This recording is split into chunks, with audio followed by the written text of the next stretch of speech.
Então agora nós vamos falar de uma parte um pouco mais prática. Você que está me escutando provavelmente se interessou por alguns aspectos desse projeto, certo? E você que foi convidada a ser voluntária desse projeto deve estar se perguntando o que é esse voluntário, né? Se eu vou trabalhar de graça, o que eu posso fazer, o que eu não posso fazer, como que vai ser esse projeto. Então nós vamos falar de um aspecto mais formal. Seria o hardware do computador, né? Aquela parte grossa mesmo, né? Aquelas peças. Então quais são essas peças? A primeira, o espaço, ele está sendo já estudado, o bairro, o local que vai ser, e quando tiver bem fechado, nós vamos apresentar esse espaço para que vocês possam atuar de maneira bem livre naquilo, dentro das suas opções, né, das suas escolhas profissionais, mas também visando sempre a perspectiva do projeto, que é o desenvolvimento das virtudes sobre uma perspectiva filosófica e também uma abordagem cristã católica, juntamente com a pedagogia de Dom Bosco, né? Então são vários aspectos. Todos esses nós vamos depois destrinchar num segundo momento, tá? Onde a gente vai de fato conhecer, né, o que são essas virtudes, de onde elas vêm, o que é essa pedagogia desse Dom Bosco, que eu não sei nem quem é Dom Bosco, não sei muito menos, né? Aqui em Campo Grande a gente tem uma escola chamada Dom Bosco, então talvez a pessoa só saiba que é o nome de uma escola. Também as questões doutrinais que vão ser trabalhadas, mas tudo isso com muito amor e também com muita paciência, que é uma das maiores virtudes, né? Então nós temos aqui como objetivos específicos, né? Desenvolver a criatividade, interação, né? Nós temos também o conhecimento de outras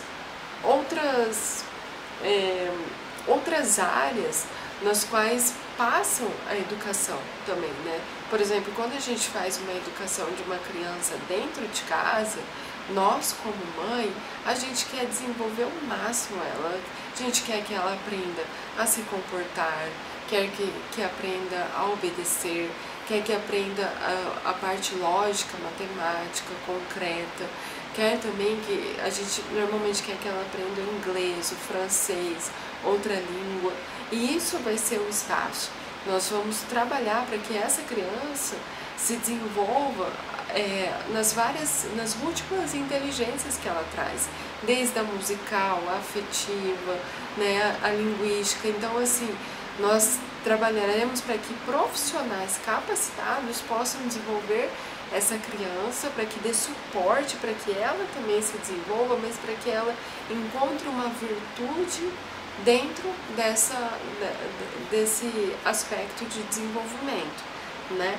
Então nós temos o conhecimento em musicalização, o conhecimento da língua inglesa, da língua francesa, nós vamos ter o desenvolvimento do saber, o educar a criança também na curiosidade dela, naquilo que ela traz de inato, né? Também nesse processo de autoconhecimento, para que ela possa olhar para uma parte e olhar o todo dessa parte, não só a parte, ao mesmo tempo olhar esse todo e retirar a parte, né? Então nós temos um conhecimento emocional que a gente quer desenvolver nessa criança, para que tudo isso dê suporte para ela dentro do lar dela, né? Porque às vezes é uma criança que o lar tá todo bagunçado, tá todo revirado, tá de perna pro ar, né? Às vezes nós temos assim pais que não colaboram para aquele desenvolvimento nem fisicamente, né? Não higienizam essa criança, não dão comida, não dão suporte, não dão brinquedos, não dão livros, não dão nada, só dá um conhecimento pacífico ali, de repente uma tecnologia, uma TV, um computador, um tablet, e não desenvolvem essas múltiplas inteligências da criança, né? Porque muitos pais, fazendo um adendo, esperam que a escola desenvolva. Só que a escola está lá para receber a sua criança, para te dar um suporte enquanto você trabalha. E se for uma escola muito boa, ela te dá uma atividade interessante, ela potencializa a sua criança, mas normalmente ela está bem preocupada para que você não se sinta, como fala, sozinho, né? Não se sinta assim, tipo, sem ninguém para te ajudar, entendeu? Ela quer te dar um suporte, ela quer te ajudar, ela quer que você trabalhe enquanto ela cuide do seu filho, mas na verdade ela tá olhando assim todas as crianças de uma certa forma igual, entendeu? Ela não tá individualizando a sua criança, não tá olhando para a sua criança e falando, olha, essa criança precisa de tais atividades, essa criança precisa que você ensine ela a pedir licença, né? Então, assim, isso de um apanhado geral. É claro que existem as raras exceções, né? Essas exceções que tocam o nosso coração. Mas, de qualquer forma, esse espaço vai ser o suporte para essa escola e para você, mãe, tá? Agora falando com as mães. E os voluntários, né? Onde entram? Os voluntários, eles estão inseridos em horas voluntárias mesmo, né? Então nós temos aqui esse grupo. Se você que não está nesse grupo tiver interesse de contribuir com a sua formação para esse espaço, você entre em contato com quem te passou esse vídeo, que nós vamos te inserir nesse grupo, ou no Instagram @StellaRai. Para quê? Para que você possa disponibilizar o seu servir, né? Nós contamos com voluntários que tenha muito mais para oferecer, não é verdade? Porque quando a gente tem um pouco para oferecer, a gente normalmente não quer, a gente quer o muito, não é? Aquela pessoa que faz bem feito não é uma pessoa que sobra tempo, né? Não é uma pessoa que fala assim, olha, tá sobrando meu tempo aqui, então eu vou te dar um pouquinho desse tempo que eu tenho. Não, normalmente a pessoa que faz bem feito é aquela pessoa que tem toda uma agenda fechada, um monte de atividades, contribui para a sociedade, contribui para as instituições familiares, religiosas e tudo mais, e ainda fala, eu vou te oferecer coisa boa, eu vou te dar 1 hora do meu dia, 1 hora da minha semana, para poder contribuir para a sua criança, contribuir para o desenvolvimento educacional, social do nosso país, né? Primeiramente da nossa cidade, do nosso estado, depois do nosso país, porque nós temos que ter em mente que essa criança que vai para o nosso espaço, a gente quer que ela se torne um protagonista, a gente quer que lá na frente ela possa desenvolver uma cidade, desenvolver um estado, desenvolver um país, desenvolver uma sociedade, nem que seja só a sociedade da casa dela, entendeu? Mas nós queremos um líder, uma pessoa potente, uma pessoa potencializada e virtuosa. Então, e assim são os nossos voluntários, tá? Os voluntários, eles são selecionados. Então, se você tem uma agenda fechada, se você tem muito serviço, se você tem uma formação de tirar o chapéu, uma especialização, é você mesmo que o StellaRai precisa. No começo, é um quadro de voluntários e depois a gente vai inserindo esses voluntários num quadro profissional, né, profissionalizante, para que possam eles mesmos ser os multiplicadores deste projeto, ok? Então, para concluir essa questão dos voluntários, o que são e para onde vão, são pessoas de nível educacional, tá? Nós pedimos ensino superior completo, mas você que tem apenas o ensino médio, o ensino fundamental e se acha potencializado para contribuir de forma bela, de forma virtuosa, de forma profissional para o nosso espaço, você pode entrar também, tá? Então, mas a princípio são pessoas interessadas, são pessoas estudiosas que queiram contribuir de alguma forma dentro do seu estudo, da sua área para esse espaço, tá? Nós estamos ainda fechando essa perspectiva, essa abordagem dos voluntários, mas o que nós temos já são pessoas que trabalhadores que querem oferecer, né? Querem servir. Então já está, esse quesito já é o principal. Depois nós vamos ver como vai ser a atuação.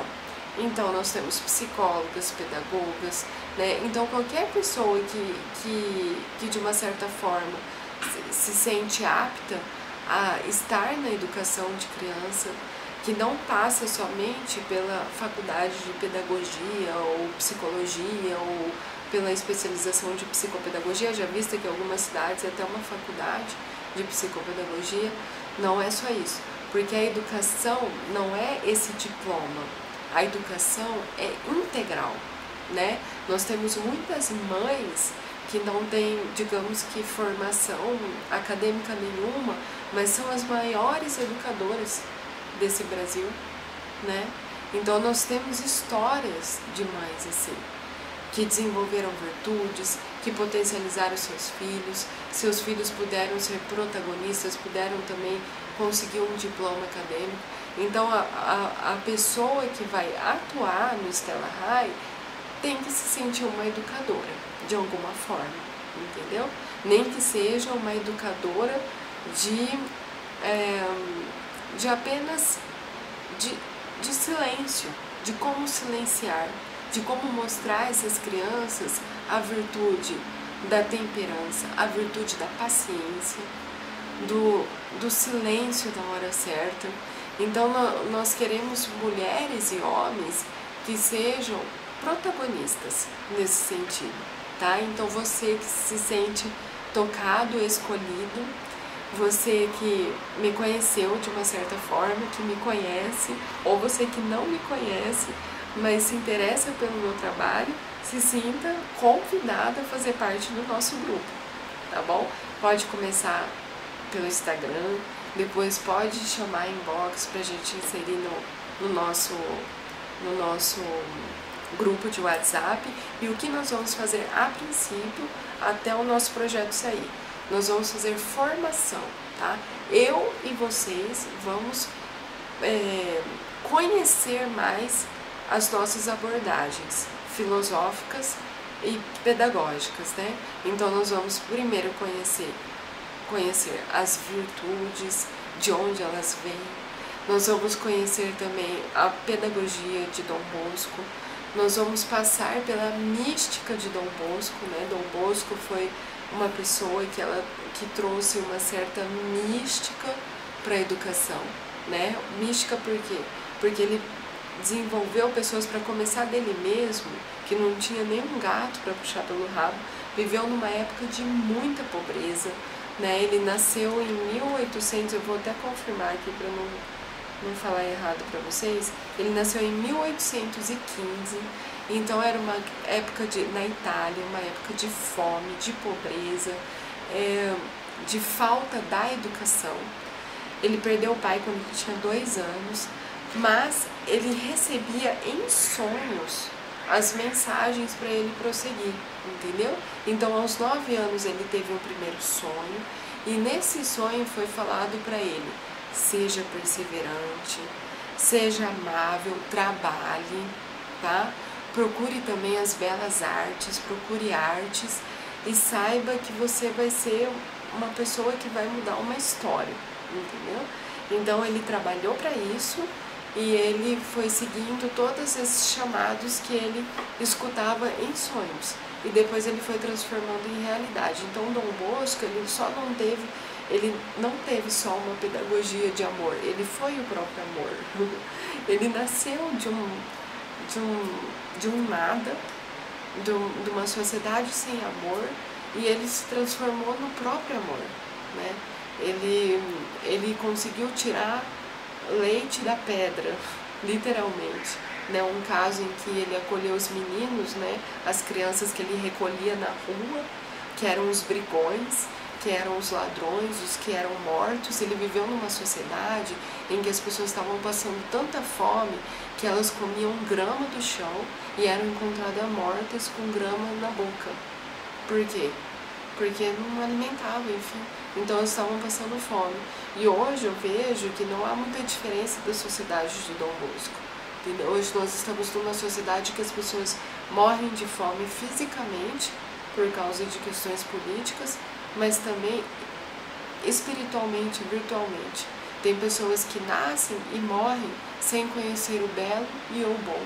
E é isso que a gente quer mudar nesse projeto.